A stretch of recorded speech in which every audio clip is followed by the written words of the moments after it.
Hi, good morning, good afternoon, and good evening, everyone here. It's always good to see you every Saturday. We are a family. Any day that we go without seeing each other, especially on Saturday for this meeting, we have familiar faces that we truly appreciate. And we thank you for coming on. And we are so happy that we belong to OnPassive. How beautiful it is to belong to a company run by a CEO who is driven by love, driven by progress, a CEO who cares for us. He allowed us to call ourselves founders. That name alone should make us know how much he upholds us high.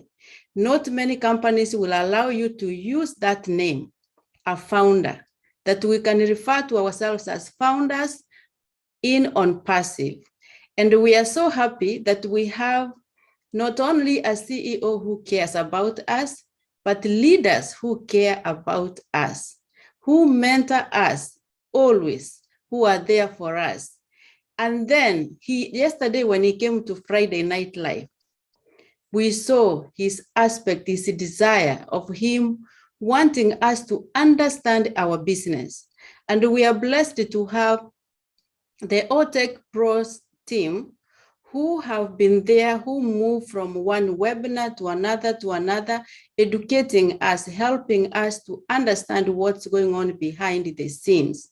And we can testify, many of us, that since they started speaking to us, we have come to understand the process that the system development goes, that we have even forgotten asking, when are we launching?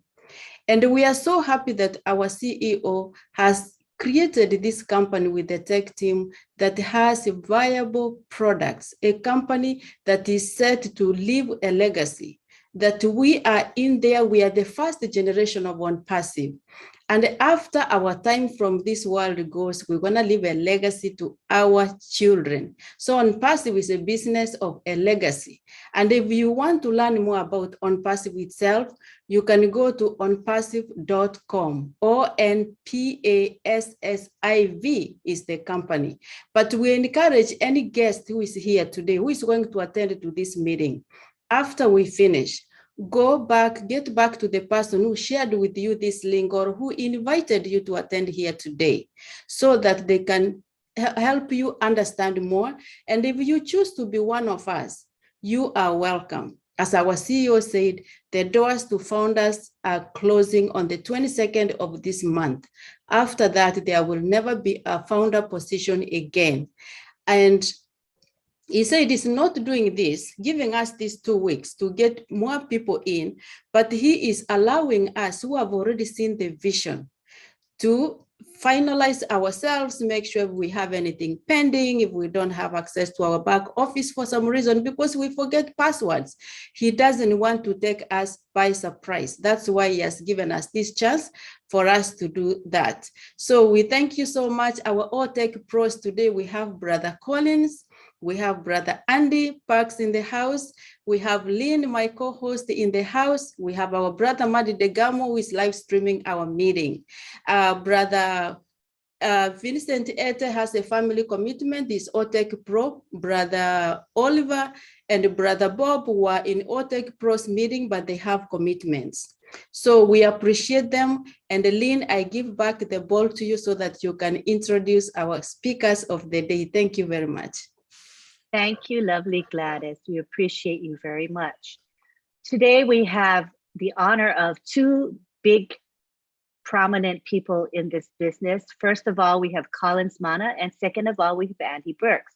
So Collins is going to talk about technical things. He's going to talk about the software development using the Agile Scrum framework.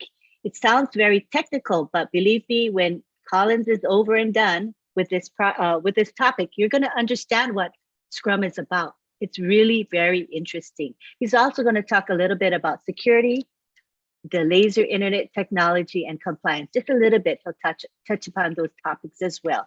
And then we'll have Andy Burks, who's going to speak. And Andy Burks is a longtime founder in OnPassive, and many of us are familiar with him because we see him on the corporate webinars. And he talks about the numbers. He's called the numbers guy, but he also has a strong sales background. He has many years of sales behind him. And he's going to bring a perspective to us that we may not even think about, and how OnPassive is just a perfect forum for anyone in sales and for people who want to make sales, right, Andy, regardless of our skill level. So he's going to bring that component in after Colin makes his presentation. So take it away, Collins. Thank you, Lynn. Thank you, Gladys, for inviting us again. Unfortunately, our tech brothers are not here. We have Andy also, who is the financial person and the sales person who will really give us everything we want to know about the products. You know, sometimes the product without sales or the product without knowing the worth of that product in the market is just useless. So it's good that we have Andy that can really look at the product and tell us the importance, so we can, you know, be very, very excited of what we have in hand, what Mr. Ash Mufara and the tech team have built for us. As we said, it's not an easy journey. It's really difficult, but we really appreciate the tech guys and Mr. Ash Mufara, because for 2.5 years or going, he said 2 years, you know, it takes courage and a lot of sleepless night to put what they have just put together, what we are seeing today as products. It's not an easy task. It's very, very difficult. And again, the process to develop this product is really mind-blowing. Not every company can implement this. There are companies you go, they say, yes, we are doing this, but when you get in, you know that they are not doing what they say they are doing. IT companies, I mean, you know, because they know it is easy, but very tricky to implement. And the moment you get it right, you know, everything will just be so easy. And we'll be talking about the Scrum, you know, framework, how OnPassive have built their product from scratch and get to where we are now with all the multiple products from O founder to Go founder. So we'll run through those processes because it's a topic that Mr. Ash Mofara chose for us to talk about, so the founders can understand. If you want to enjoy it, this is the time to understand what your business is doing. Remember, they'll be building software every time. After the launch, the company will keep going. We will never stop, as Mr. Ash Mufara said. The company will never stop building software. They will build and build, as Gladys said, until we are dead and gone, and generation will come, they will continue to build, you know. So I'll just read the topic before we go, and, you know, it's better to know what Mr. Ash Mufara said, had in mind for us to talk about. He said, having minimum value products, you know, then sprint by Scrum managers, then a bigger product release and multiple releases, preparing the products for the marketplace and go viral. Go viral means go live. When we go, we introduce the products to the world, and companies will come, you know, customers, whatever, they will come to buy our products or to use our products and services. Now, how do we do this? It's not an easy thing. It's something that you need to go through the process to develop this software, which they are using, because Mr. Ash Mufara assured this. We know every time we attend webinars, he always talk about sprint, the next sprint. I know all the founders have heard this from day one. When you join OnPassive, Mr. Ash Mufara is talking about sprint. Oh, tomorrow I have to go because they have to demo a product for me. All this terminology is within the framework of Scrum. So we cannot talk about sprint without, you know, introducing or making the founders understand what is Scrum.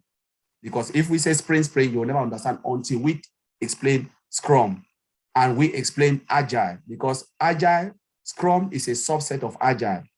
So Agile is like the parent, then you have Scrum underneath, and then within Scrum, you have Sprint. So we will explain that. I'll share my screen and we will talk about that. So let me share my screen, because diagrammatically, you can really see the visual stuff. So that's my screen.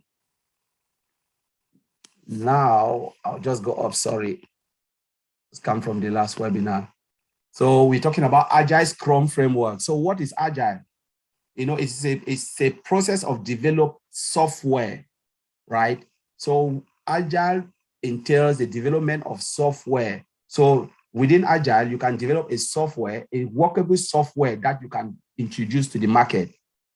You know, it's a fast-paced environment. So you develop a workable software that you can introduce to the customer that is agile. Now, what is Scrum? Within agile, you have different framework, but on passive, most companies would like to go use Scrum. Some companies use the other framework, like in agile, you have rapid programming, extreme programming, sorry. You have spiral programming, and you have Scrum. Scrum is one of the most, popular. Most companies like it, but it is so difficult to implement. Some will go spiral because they know, all right, let me use that. But Scrum, it is really easy to understand, but difficult to implement. That's the way they look at it. So what is Scrum? Scrum is a framework within which people can address complex, they talk about complex adaptive problem, while productively and creatively delivering products of the highest possible value. So once you use this, you must ensure that the products that you want to deliver must be of the highest value. If you cannot do that, then forget about Scrum. It's an environment which there is no laziness. We always say it's not for lazy people. There is no hiding place, because you can easily be exposed if you are not doing your job using this methodology, this framework. You can easily be exposed. And I know a lot of people, because I have worked in this particular environment for more than 10 years. In my company, we use Agile and Waterfall. We use Scrum methodology and Waterfall. You cannot hide, because there is no way. And when you are used to this problem, you cannot work in a slow pace. There are environments you go, it's like you are sleeping. But I love it because it's something that is really cool, because it keeps you on your toe. Now, let's look at it and we'll see why Mr. Ashmofara chose this. Why we are saying this, because Mr. Ashmofara wants us to understand how all our products, being from old founders, Go founders, old mail, all of those products were built from scratch, from inception, from an idea of Mr. Ashmofara. So let's look at it. This is a really way of the representation of Scrum. So if we look at Scrum, and I want to say, Scrum comes from the definition of rugby, that you are working in a chaotic environment, but with an eye on the goal, what you want to achieve. So though it is chaos, but there is one thing in your head. What do I want to achieve? Though it is chaotic, what do I really want to achieve from this chaotic environment? That is Scrum. In Scrum, there is no title. Though we can have our personal expertise, but there is no title like managers, directors, or all of those. No, everybody is a team. We work in a team, we succeed as a team, and we fail as a team. That's it. There is no blame game. But one of the things in Scrum, you can easily be exposed if you are not doing your job, because everybody can see that you are not moving. So now let's look at it.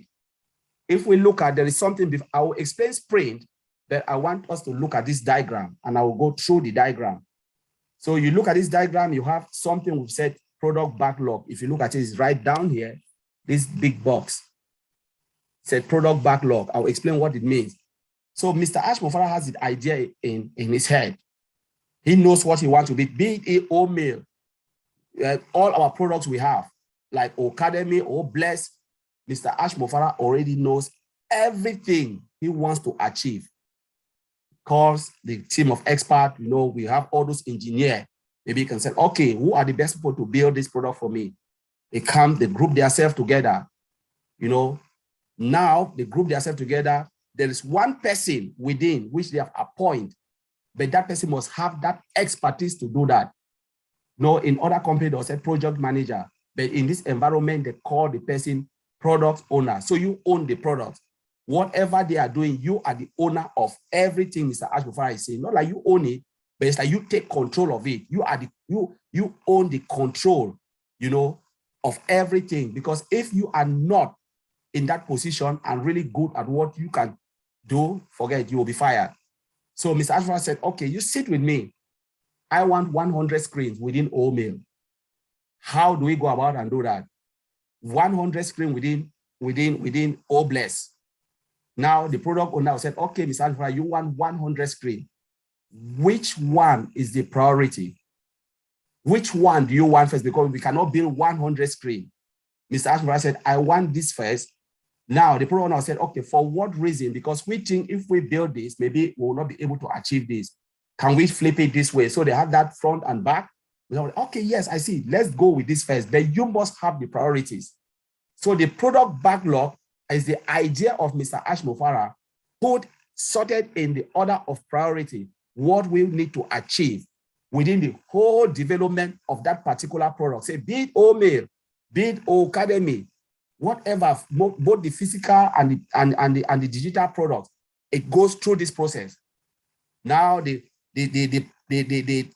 after they've discussed all of those things, the product owner will come now, come with a collective people called engineers.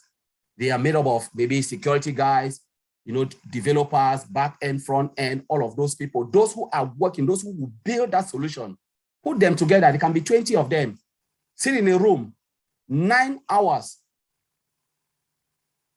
or 8 hours, but it is the whole day meeting. It's for the whole day meetings. They call it sprint planning meeting. That meeting is the whole day. They look at it, they said, okay, product owner said, pull one of the cart out there, out of that backlog. Mr. Ashmufara said, this is the first thing we need to do in O-mail, in O-academy. We need this. How do we go about it? Now, what the product owner will do is the product owner will write it in the form of a user story. What is a user story? A user story is a definition of what they want to build in a very, very high level. For instance, you can say, as a user, I need a screen that will contain all my employees, that they can go in and log in and do their jobs effectively. Can you build that screen for me? It is very vague. Yes, we already understand that you need a screen that can contain all your employees. They can log in, see what they want to see, and come out. Great. Now, as an engineer, it means they need to have a login credentials. They start to break all the components on that screen, break it in simpler continent called acceptance criteria. So the engineer will say, okay, if there is something that you don't understand, they will tell the product owner, go back to Mr. Ashmufara, said, these things you are saying, we can do it this way, do this way. Do you accept it? Mr. Ashmufara said, yes, I accept it. Go ahead and do it. They break it down in the form of an acceptance criteria. Means tick box, you need this, you need that, you need that. On that screen, tick. So that planning meeting will take the whole day. Let's say 9 hours, 7 hours, 7.5 hours, your whole working life. If you are spending 7.5 hours in the office, that is the thing you'll be doing to sit and do all of these things. Now, when they accept what they want to do, they will calculate the time. How long will it take? How many people, how many engineers? All of those things will be documented. Who are the best people to build this? Their level of expertise, sort them accordingly. Put it in what they call it sprint backlog. That is the work that they will do for that particular sprint. I'll explain what is sprint. So the sprint can last for either minimum is 2 weeks, maximum is 4 weeks. You must deliver a workable solution. There is no way. If you've accepted, you commit, deliver. By Friday, you need to give us this thing. We want a screen that we can go log in and we see everything, and we can call somebody to come and log in. We enter data and everything is fine. 2 weeks, one more. And OnPassive is going 2 weeks sprint. Mr. Ashmufara confirmed that. It is 2 weeks of development cycle. Produce us this. Give us. That's what we want. Now the engineer will sit. Within that sprint, they will pull one ticket. Okay, this functionality, who is the best person to build this functionality? The person will build it. Who is the best person to build this? They will go now into this cycle. You see, that's you call it team. They say the Scrum team, the people building it, you can see it, I'm circling. Now, every day, so if they said they want to work for 2 weeks, they will have every day daily meetings. The daily meetings, maybe they have one guy called what? The Scrum Master.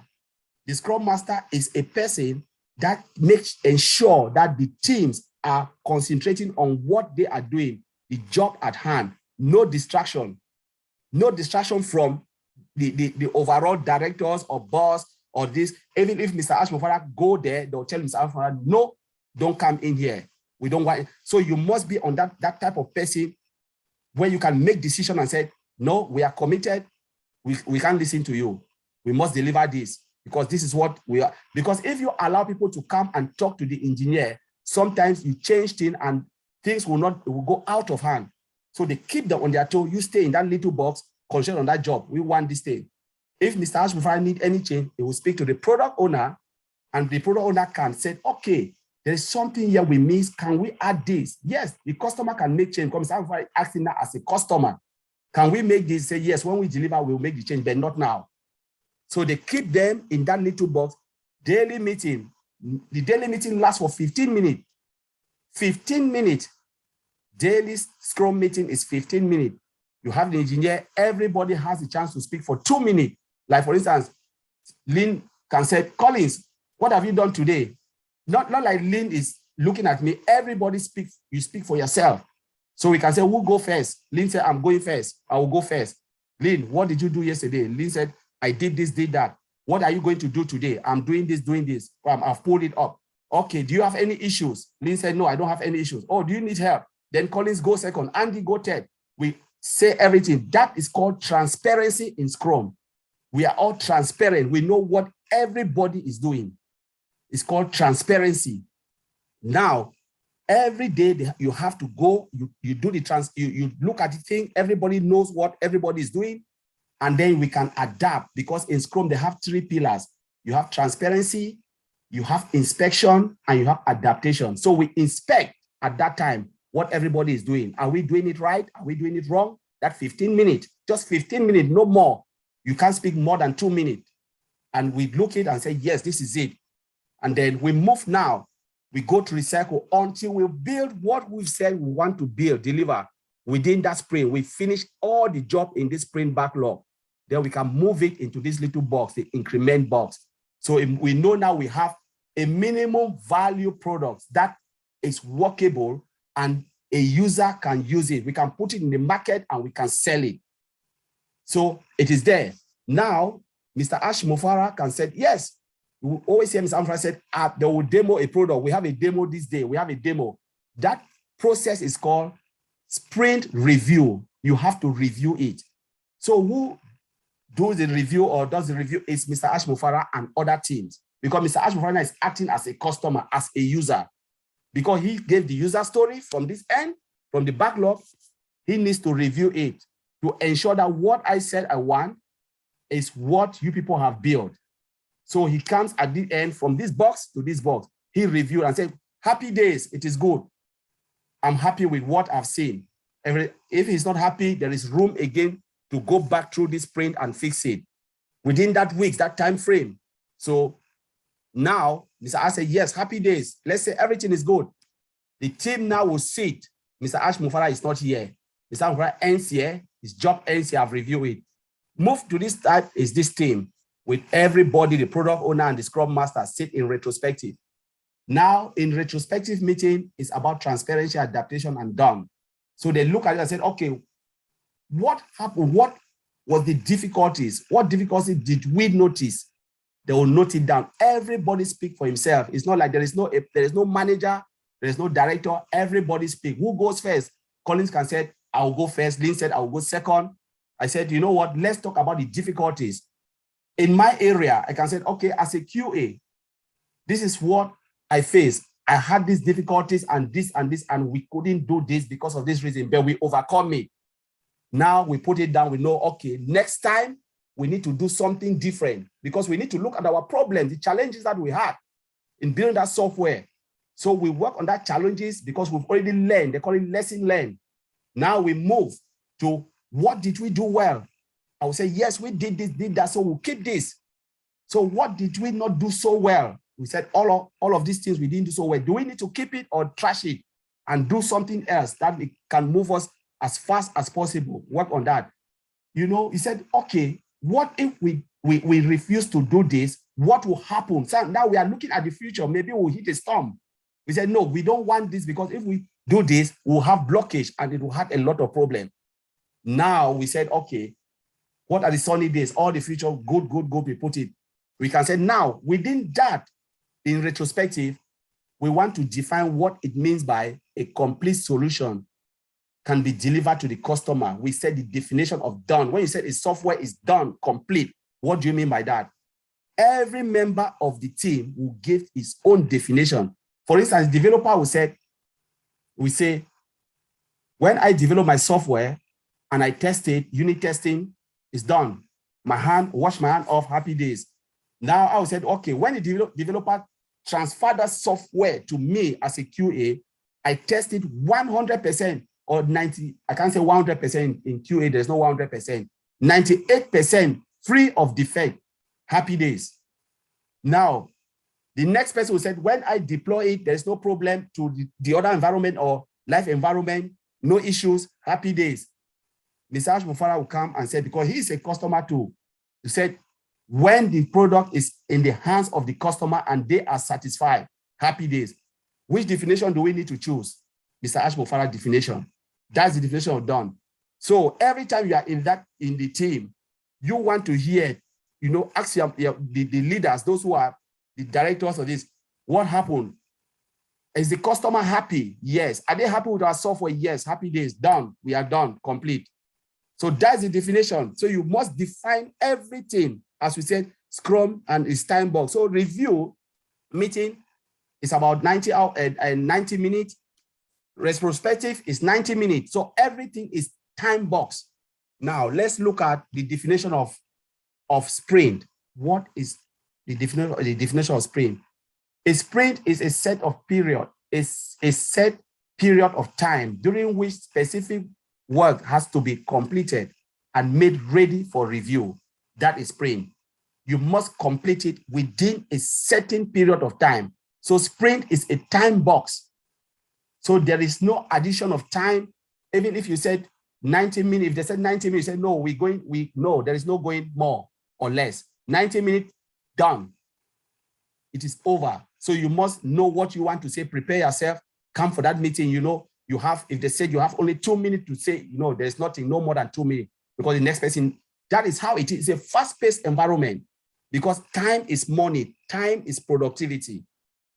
So within a Scrum, they said there is less documentation, but more coding. So they prioritize what you need to do. You must have hands-on. We are not there. People are not there to write document upon document. For instance, if Lynn said, oh, I want to send you Collins an email. I said, Lynn, don't send me an email. Just come and show me, tell me what to do. Because I will not read that email. Come here, I'm sitting on my computer, tell me, do you want red? Yes, I'll put red. Gone. Thank you very much. So that's how it is in this environment. It's not about documentation. I need to write a letter and send it to Collins. Nobody will read it. Come, do you want yellow? Yes, sit there, tell me. Red? Yes. I put the red and I click the button. The screen is red. Are you happy? Yes, Lynn, bye. Thank you very much. That's how it is. So documentation is not really something in Scrum methodology. Now, in Scrum framework. So let's look at sprint. What is really a sprint? It's a cycle of development and testing. So you plan, you design, you develop, you test, you deploy. Deploy means give it to the customer or give it to the next environment, like our beta test environment so you give the products now into our old founder where we can see it. And then Mr. Ashmufara can review it and say, wow, this is great. And if Mr. Ashmufara is not happy, before they even show it to us, Mr. Ashmufara will review and then click a button, all of us will see it. Happy, then move again to the next one, launching. The launching is about going now to the well. You push it to the well where the customers will see it, the third eyes. That is the launching. And a sprint, like one circle, the minimum, as I said, is 2 weeks. Maximum is 4 weeks, not more, not less. And you can move to the next development. Sprint 2, you develop 2 weeks, you move. Sprint 3, 2 weeks, you move. And that's how it is. And let's look at the value, sprint value. What is the sprint value? They said, one, work in this environment, you must be courageous. So you must be courageous to take complex problem, really tough problem, break it down, build it, and then give it to the customer. You must be courageous to do that. 2, you must be focused in your job. There is no room for you to sit being distracted. No, you must be there. Your head must be on what you are doing. 3, you must be committed. You know, commitment is the order of the day. If you're not committed, you are fired. Respect, you have to respect your colleague. Treat your colleague as equal. No harsh word, nothing, no blame game. You know, we work as a team and we fail as a team. We succeed, we celebrate, we fail. No, there's no blame game. There's just lesson learned in Scrum. Openness, if you cannot do it or you are tight, be open. Said, you know what, I'm stuck here. Please, can someone help me? You must be vocal in this environment, because the moment you say yes and 2 weeks gone, they come back and check you are not moving, you are out of the door. There is no say, oh, please, I'm sorry. There is no, because sorry, this customer will not tell us sorry. The customer just tell you, I'm done with you, you know, and that is the Scrum. So in this particular process, we're talking about building minimum value products. Then what will happen? Once you build, it's acceptable in the market, then you add, as Mr. Alpha said, stocking the code. You still go back to that cycle, develop until it becomes full-blown products. Mr. Ashmofara told us that our old mail, there is no way they can compromise. You cannot compare old mail with anything. That's a full-blown. And then what will happen if we go to the market? They will start to have multiple releases on the products, because you cannot end there. If not, your competitors will meet you. They will build their functionality and they'll add more. So we are 10 years ahead of the game. Mr. Ashmofara already know what will be added on old mail and all the other products to make sure we are still in the market. Nobody can beat us. That is the multiple releases that will be coming after we are already in the market. Now let's look at the security part.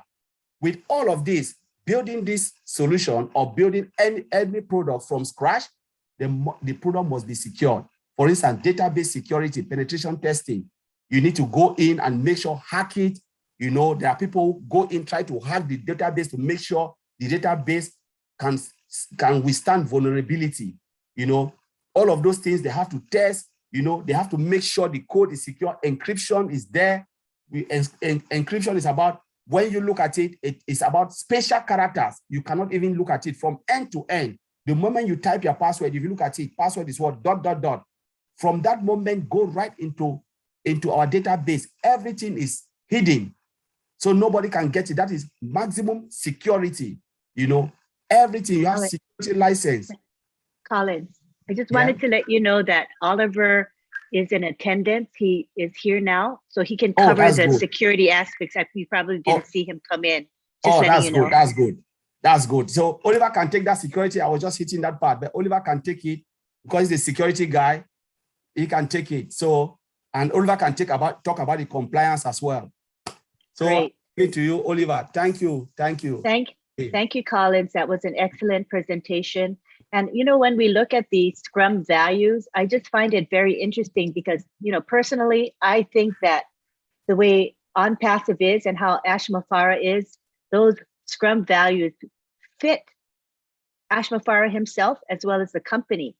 The values of courage, focus, commitment, respect, and openness. I think those Scrum values apply to our company and our CEO. So I thought that was really fitting to say.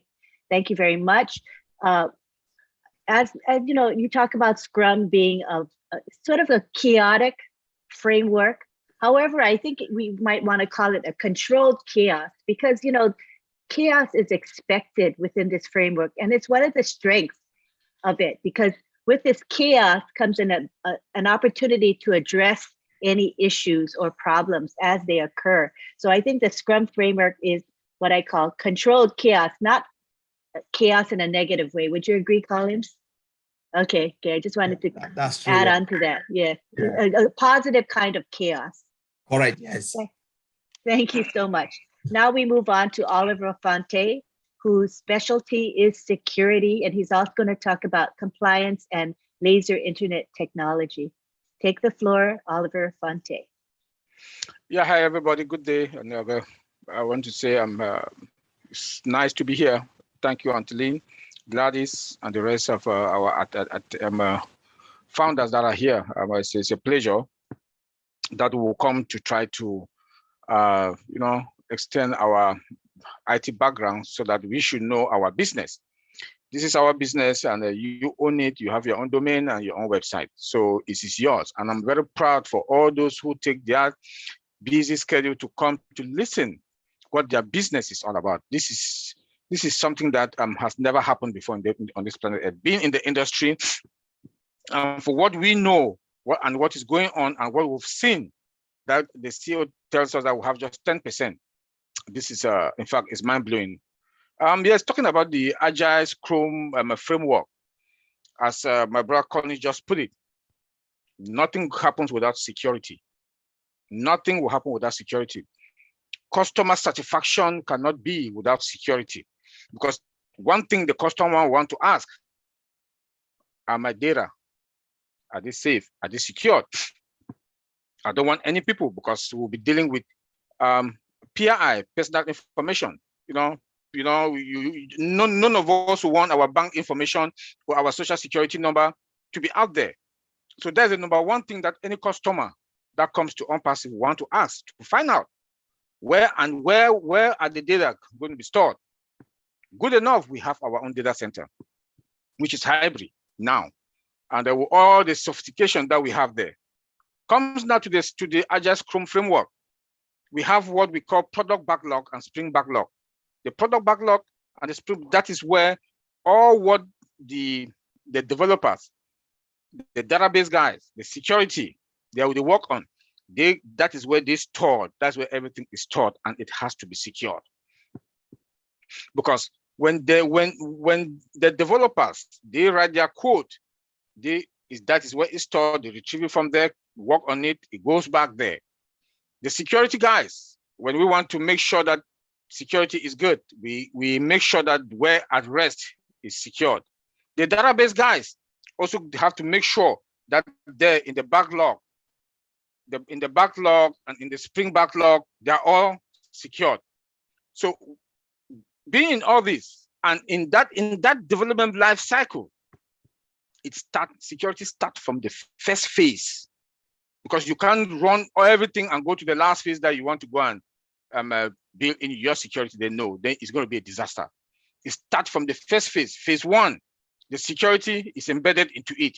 When the developers are writing their code, they are also writing code for security that is also be part of it, and they will test it. That's on that spring. They'll test it there before they move. When the owner of that project give that the big pass, let me start. Ash is the one who is the owner. Give that tick that, okay, I'm satisfied with this phase. Then now they move it to the second phase. That second phase also, they'll also be whatever they're doing from the database to the developer with the security, right up to the end, the last phase that now has to go, that they have to roll it out. They cannot roll it out without doing another thorough testing. In a non-production environment, that is a replicate. I keep saying this all the time, that is a replicate to the production environment, because the production environment now that says that from that production environment, it is going live for consumption. And they have to make sure, since they started the security from that first phase to that last phase, and that last phase now that they're doing the final security check, and all the checks, they have to check them to make sure that security, database, the code, everything is in place. That is a replicate of that production environment that from there is going live. They have to do that, those check. And when they do those checks, there's something that they call penetration testing. What is penetration testing? Penetration testing is when they hack the system. We have our own in-house hackers engineers. They will hack the system, secure it, hack it, secure it, hack it, secure it. When it's okay, and that is an annual pen test, and it's being done manually. We do have two penetration tests. We have the automated and the annual one. That annual one is a one-time thing a year. Then the automated one now is the one that it might be 2 weeks, it might be 1 month, it might be 3 months, it might be 2 months. It depends now on that company, how they want to go about it. So once that is checked, everything is checked before it comes now to the alpha testing. From the alpha testing now comes to now to the beta testing, that what we are doing, it has gone through all those checks. all those checks, including security checks. Security should be the main and the main thing. The main and the main thing, because we, as a security guy, there's something we call due diligence. Before one want to work with any other third party, we have to do our due diligence to make sure that their security posture is intact, because we don't trust. You never trust. There's something in security we talk is trust but verify. You do not trust any vendor, any company that wants to host your data. You don't. You trust but you verify. So we have to do that due diligence. Show me how you are going to store my data. Where? AWS, OnPassive. We need to see the documents. We need to test that environment to make sure that there's no vulnerability where our data is to be stored at rest. Those are the questions that vendors will be asking OnPassive also, that they want to store their data with us. They have to perform a due diligence on our side. They have to come, they'll come to our site and perform. There might be virtual testing. There might be virtual due diligence, security checks to make sure that our system are secured. They will do it. So we have to make sure that we fortify, of which we are above level. OnPassive, for what we know, what the CEO has been telling us, and what we were picturing also, we are at the top of the game. We are at the top of the game. Coming now to the Scrum, Agile Scrum methodology, that 8 days that they are doing the final checks, the security also should be there, you know, and they should make sure, and in our environment, they have to make sure that there is no vulnerability. You can't give 100% that there should be no vulnerability, but at least to some certain level, because in security also, we don't give 100%. Never, never. I don't care how you say your system is, we never give 100%. And it should be 98, 97, 80, 50, because you cannot eliminate all threats. You cannot eliminate all threats. That's why there's something we call residual risk in security. Residual risk is that you've checked the system. There are some risks that we cannot eliminate, but we can deal with it. That's what we call residual risk. We can deal with them, but we cannot eliminate them. But we know that they are there. Those are the risks that we have to know about. So before now, we come to the other one, that products to go to the market, to the marketplace and viral. Those are the checks that we have to our guys. They'll come again, our data center, which is hybrid, on-prem and cloud, which is hybrid. So from the prem now it goes to the cloud, is hybrid, and before now it hit anything that comes also from the internet space. We do not trust anything. I don't care if you tell me my website is this and or not. I don't trust. In security, we don't trust anything. We don't trust. I don't care if you are the biggest company or what. We don't care. We have to do that security check. And our firewalls are there also in the multiple location. Before you even hit us, we got you. Because of what? Artificial intelligence. Our artificial intelligence comes with it on security. Our internet protocol, IPv6, comes with it on security. Like I always make to talk about omail.ai, that it has no spams folder. It's because of that. So the security that surrounds our data center and in all our system is sophisticated, superior. You can't get us. As much as we say you can't get us, but we also have that residual income. I'm sorry, residual risk. I'm sorry, residual risk that is there, that we know that they are there, but we cannot eliminate it. But it's not harmful. It is not harmful, but we have to put eye on it, monitor it all the time. You know, so like what the CEO told us about laser, that is on top of our fiber optic cables that is connected. I don't think companies do connect fiber, all their cables are fiber optic. I doubt it. I doubt it. Being in the industry, I doubt it. They might do that now. Even like those of us that we are in the United States, the only company that I know that they connect fiber optics is Verizon. That connect fiber optic right to your house. That's why it's Verizon is expensive. Then now we have fiber optics directly to our servers. Directly to our servers that are sophisticated, superior also. Then on top of it, our CEO told us the other day we have laser on top of it. That laser goes and monitor and ping when everything is okay. Bam, fiber optic comes with that speed, and laser also comes with the speed. If you're in the worst remote area, the laser is there. You have access to the internet. It's more powerful than the satellite and mobiles. You know, so the laser thing, I don't really want us to go deep into it because maybe we'll come, the OTEC, we will come and really break it down again another day. So let me just give that surface level about it. Then let me touch a little bit about the security. That I have 4 points I would like to mention also. That is the event prediction, prediction. That it predicts future attacks.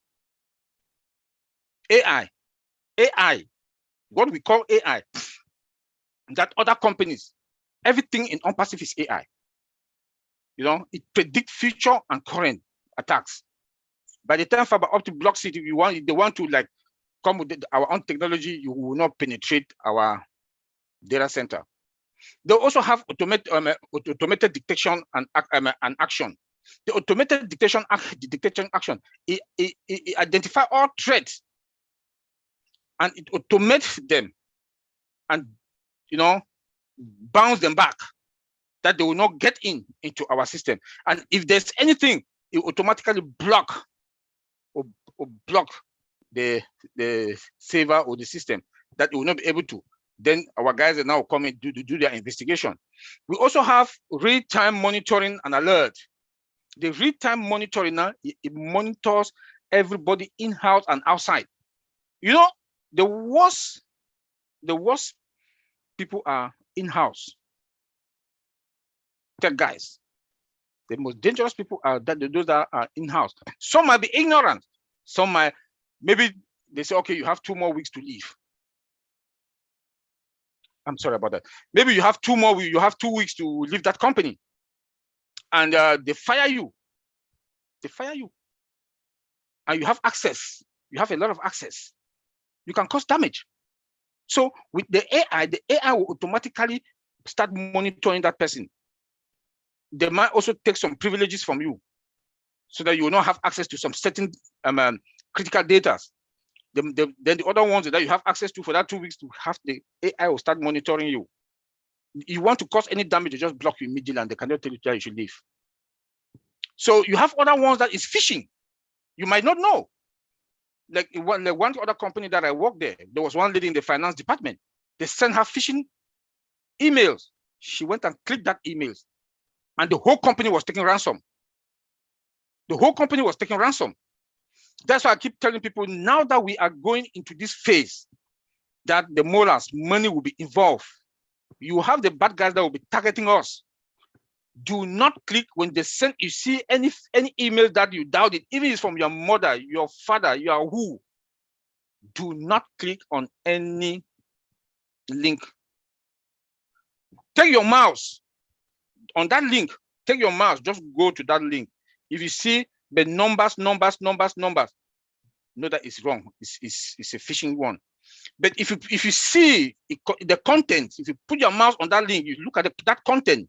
The content look like something that, you know, don't click. If it's your mom, your dad, your brother, your sister, call. Did you send me any email with the link? If they say no, just delete. Delete.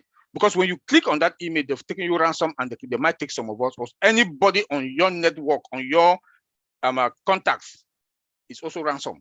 So we should be very careful. We should be very careful on that. Another one is the robust data controls. The robust data control also do filter all bad guys that are coming in, monitor them also, and block them in case of anything, data breach.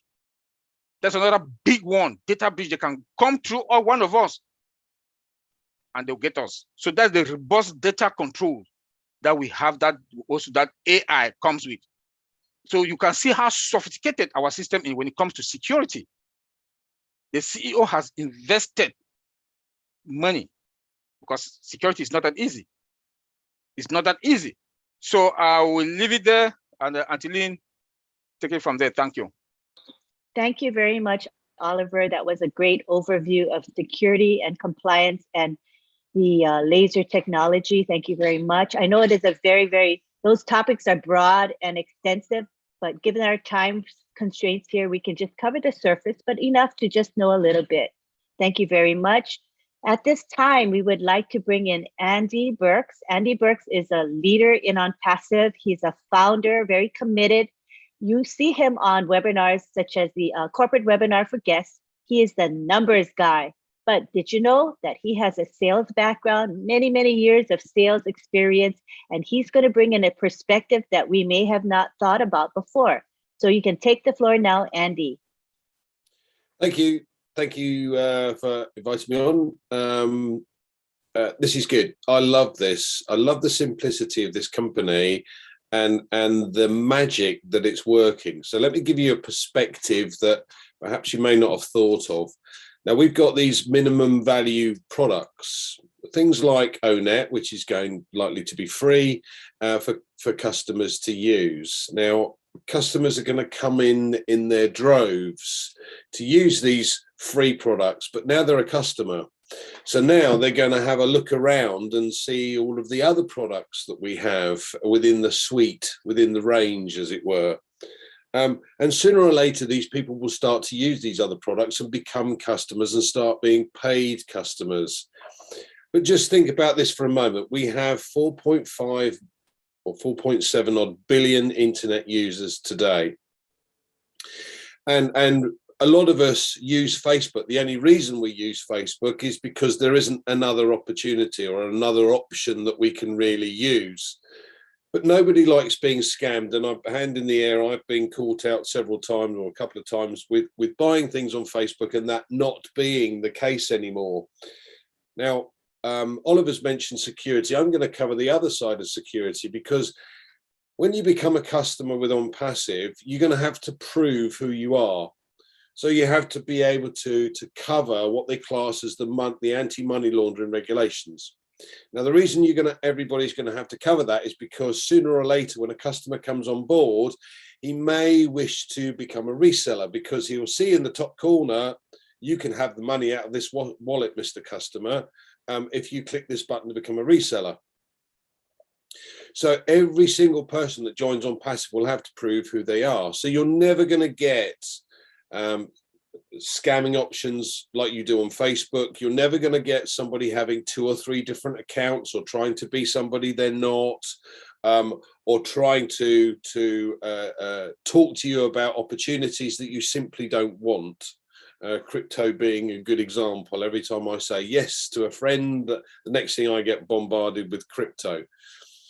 So this is interesting. Every single person that comes on board to use the new alternative becomes a customer of OnPassive. So you can build up this massive customer base, and as time goes on, these customers will simply decide, oh look, there's another product that we can start to use, and then you start getting a commission for it, and so on and so forth. Now there's lots of different possibilities with OnPassive. You've got the individuals. Now the individuals will come to take on products or to use the products that we have, may it be for email marketing, for instance. And there are 2 alternatives that I can mention. One's called Aweber, another one's called GetResponse. And as you add to your email marketing, you have to pay more and more per month to use that particular product. Now, just think about this. If they come on board to use the OnPassive email marketing, first of all, you can't spam anybody. So your email marketing will go straight into somebody's inbox. But secondly, if they've got that little box in the top right-hand corner that says, Mr. Customer, you can have this money in this wallet if you click to become a reseller, who in their right mind would ever leave, because now they're being paid to use the products? That's an incredible system, and so powerful, because customers come on board, they're never going to go. They're never going to go anywhere. We've got far superior products that do have far more opportunities than this bit there and that bit there and that bit there. And talking of that, you've then got companies. Now, companies are going to come on board probably to start with, things like the likes of Adidas or Nike, for instance, will come on board specifically for the specific targeted traffic. In other words, we know, or we're well aware of the Google click, click per pay-per-click, or Facebook pay-per-click. This is haphazard marketing. This is not specific. What OnPassive has been able to do is achieve specific targeted traffic. And so companies are going to come on board to get customers. Ash is going to take these guys on specifically for the marketing. But think about it. If a company like Adidas is paying 30,000 a month just for its marketing or its advertising, and that's pay-per-click, which is haphazard, and you may get 1 in 10 or 1 in 20 or even 1 in 100 customers that come on board to sign something up. If you've got specific targeted traffic and your return on investment is 30 or 40%, because customers are specifically looking for a trainer that Adidas have to offer, the cost, it not only goes down, but the profits from OnPassive's point of view get shared with all the founders. So now you've got individuals and you've got companies that come on board specifically for certain things, certain types of thing. Then you've got governments, and the governments and large corporations are going to look at things like staff. Now, Ash has already mentioned this single sign-on, and the tech guys covered this last week about single sign-on and how different that is from the existing possibilities that we've had. Now, we've heard Susie say, who's been involved in HR for many, many years, she says you click on, or you have to remember the password for this particular software to go into that section of human resources, and then you have to log out of that and go into that one so that you can use that and the accounting and so on and so forth. So you've got all these different passwords that you've got to remember. Now that's time consuming. So from a government perspective, the government is going to use these, or large corporations are going to use this. It's going to save them masses and masses of time. But here's the kicker. The government takes it on board to use it, and it says to their employees, look, we need to have weekly meetings, so we need to use OConnect. By the way, Mr. Employee, you need to click on this, and so they become a customer. So all of a sudden, the government themselves are creating customers within their time, within their framework, purely to be able to use the suite of products that we have for their employees. And it doesn't stop there. So large corporations do the same thing. Now, I've been in financial services for many years. So taking an example of an international offshore brokerage, we have consultants all around the globe. We have regional managers all around the globe. We have country managers, in-house managers, area managers, etc. So if you had a system where you went to the company and said, look, we've got this opportunity, you can do these Zoom meetings with all of your managers on a regular basis, and touch base, keep in touch with them. And the managers then become customers for the company. The managers then explain to their consultants, listen, guys, we need to be able to use Opia to be able to communicate on a daily basis. So why don't you use this software as well? So they become customers. Now, in sales, particularly in financial services, if you see 10 people, 2 will always say yes, 2 will always say no, and it's the other 6 that you can potentially convert. But actually, we could have 10 potential customers with OnPassive without even batting an eyelid, because, Mr. Customer, I'm going to do a video conference with you to run through your particular financial situation. Please click on this link to use this software. Now they become a customer.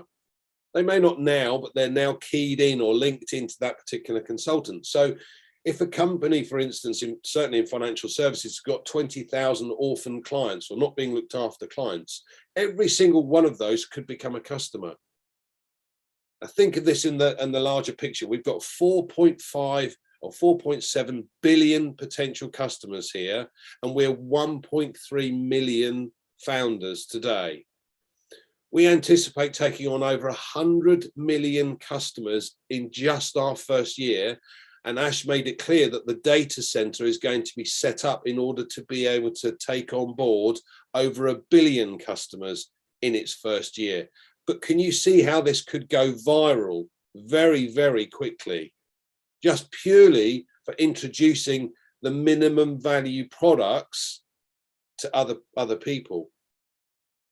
Wow, is all I can say. Wow. Thank you, Lynn. I hope that helps. That is mind-boggling, Andy. Mind-boggling. Think about the volume that this company is going to be doing. Huge volume. It's all about that. I know Mike Ellis has always talked about volume and value, and that's what OnPassive offers the world. So thank you for that perspective. And we'd like to ask you a quick question, and then we're going to wrap up. Andy, what is the difference? One of the attendees here today wants to know the difference between a customer and a reseller. If you could say that in a couple of minutes, Sure. please. Okay.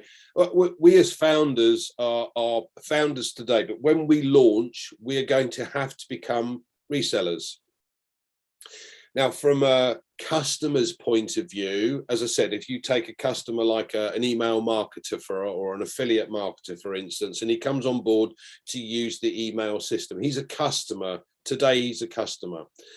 But when we go into our back office, we'll have this little button that says click here to become a reseller, and you'll know what's in your wallet because the wallet will show and keep giving you notifications about what money's coming in. Now, as a customer, the customer will look at it and go, hold on a minute, there's a little wallet in the top corner here, and there's a button there that says, if I become a reseller, I can take that money out. So we're going to get lots of people come on board as customers initially, and if they actually look at the suite of products over a period of time and realize that they can get paid to use the products, they could click to become a reseller. Now, all of us founders, as I said, will become resellers. We're like cash registers, because we are now reselling the opportunity to others. And the more resellers we take on board, the more cash registered we've got within our customer base. So although we don't know the customers that are going to come on board, we will know the people that we introduce. And therefore, what we need to do is to encourage them to become resellers, for them to then get an advantage. So everybody here, when we launch, will become a reseller. End of story. We're not only a customer, but we'll also be a reseller. Yeah, does that make it clear, Lynn? Crystal clear. Thank you very much, Andy. Now we take it back to Gladys Nyaboro, our co-host, to wrap it up for us. Go ahead, Gladys. Thank you so much, Lynn. Thank you, Collins. Thank you, Oliver. Thank you, Andy. And thank you, Vincent and Bob in absentia. This is amazing. All the education that you give us for free. Oh my goodness. We are blessed to be not only founders, we will be customers, and we will be resellers. What a privilege. And whoever who comes in after 22nd of June will not have an opportunity to be a founder. That is priceless. Founders, guests who are here, welcome and listen to Andy. He's the man of numbers, and with this marketing background, tomorrow we have the Heroes team at 1:30. He will be on. Welcome every Sunday. And then we have OTech Pros on Saturdays, every Saturday at 11, and the links are always in the back office. Thank you very much. We are blessed that after all that we have had today, we don't have to worry about it. You know why? Because OnPassive will do everything for us. I know when Brother Andy mentioned that we will be resellers, probably someone said, oh my God, I'm going to sell again. Ash knew that many people have failed in life because they are not able to sell. They sign up for businesses, but because they have to recruit, bring in people, because they have to market, because they have to make cold calls to sell, and sometimes you make 10, 20 calls, you don't get anybody to buy. He knew people were failing. So he came up with a business that does everything for you on autopilot, AI embedded. And our AI is AI with ethics that adheres to ethics, that respects what is to be done. Our CEO plays by the rules. He told us clearly in one of the webinars that we have to be good citizens. So as we have known, OnPassive is already set with its security, with its monitoring measures. As a founder, I will not do anything bad because I know I will be caught by AI. So let's be the best that we can. Let's carry the vision of OnPassive, supporting one another and following the law and being good citizens. Imagine we are from 212 countries. It's us who can build our nations. We can contribute. We can do something good to humanity through Oh Bless. Let's pay those taxes. I think it's Robin who said, the first thing when we start getting our apples is finding that person who can manage your taxes, finding somebody who can talk to you about how to manage your money, and finding somebody who understands the law, and that's a lawyer. Very, very important. I know that one day at a time, but we will be there and we will do great. Thank you so much for all the attendees, the presenters. We love you so much. And Lynn, thank you for co-hosting with me always. I give the floor back to you. Thank you. Thanks, Gladys. You always inspire me with your words of such conviction and such heart you have for OnPassive, Ashmafara, and the world. You truly have a heart for humanity. You're so special. Thank you so much. At this time, we're going to end our webinar and we're going to take it back to the gallery so that all of you can wave. Our panelists are there. We see you, panelists. You can wave and say bye-bye, and we'll see you next Saturday at the same time. Thank you for your patronage of our webinar. We do appreciate you. Everybody is unmuted. Go ahead and say bye-bye. Bye. Bye, everybody. Thank you. Seeing you all. Thank you. Thank you. Bye, everyone. Good night. Good evening. Bye. Good Bye. morning. Thank you. Robert Faraji, say hi to Kenya. We love them. Okay, thank you. We'll do that. Go, Kenya, go. Go, Kenya, go. Love you. Good night. Love you all. Good night. Kwaheri. Thank you. Bye-bye.